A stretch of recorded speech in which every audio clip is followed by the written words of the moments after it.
It is believed that bin Laden sent members of his group to Hezbollah camps in Lebanon to receive training.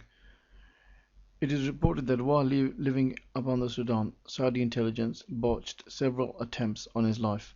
The Saudi government froze his assets sometime around 1993 and publicly withdrew his Saudi citizenship in 1994.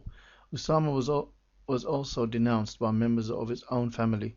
After his public denunciation, bin Laden formed the Advice and Reform Council (ARC) as a political arm. Through the ARC, bin Laden and his associates published several statements condemning the Saudi and Western governments. By 1996,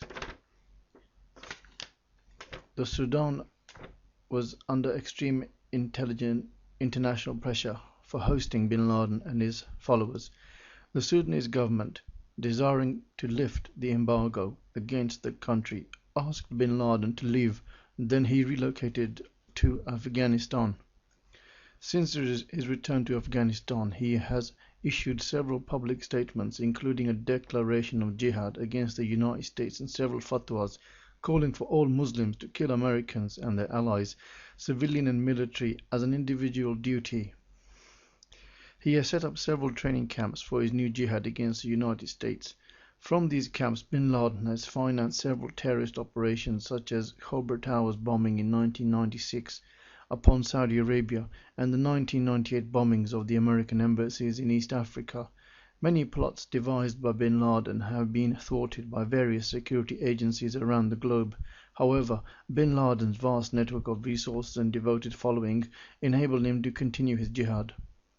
The umbrella framework, the International Islamic Front for Jihad against Jews and Crusaders, which bin Laden and associates set up upon Afghanistan in February 1998, serves as a clearinghouse and coordinating body for many groups worldwide.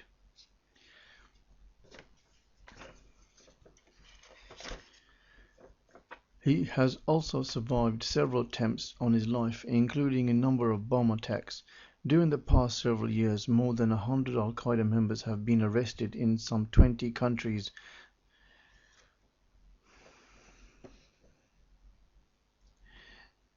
Kind note from myself: after reading these statements and about this criminal, here it states, including a number of during the past several years, more than 100 Al-Qaeda members have been arrested in some 20 countries.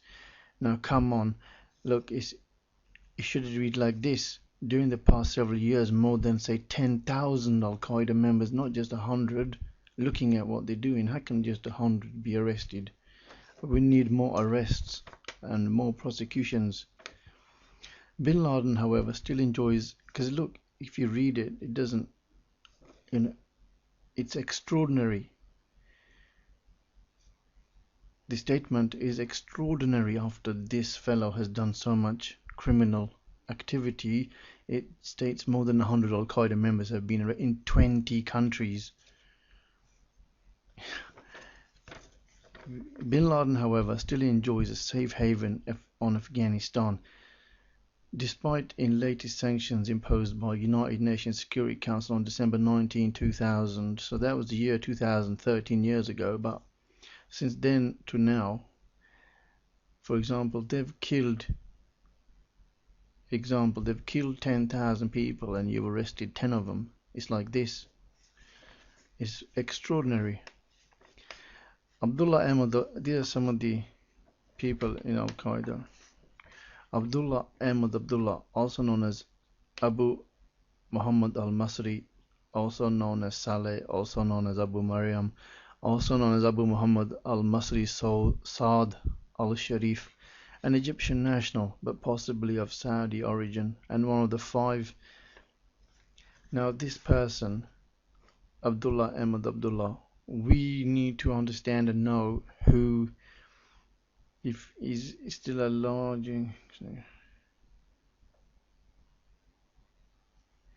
who he knows. We want to know who he knows. Then here it says Saif Ali al-Adl, Saif al-Adl, we want to know who he knows. Muhammad Atif, we want to know who he knows. And then it continues, Abu Ubaidah al-Banji is deceased, who he knew. Anas al-Libi, who he knows. Omar Muhammad Othman Omar, who he knows. Mamdu Mahmud Salim, as I said, who he knows. So we need to know who they all know, not just single people that you just outlined in the book.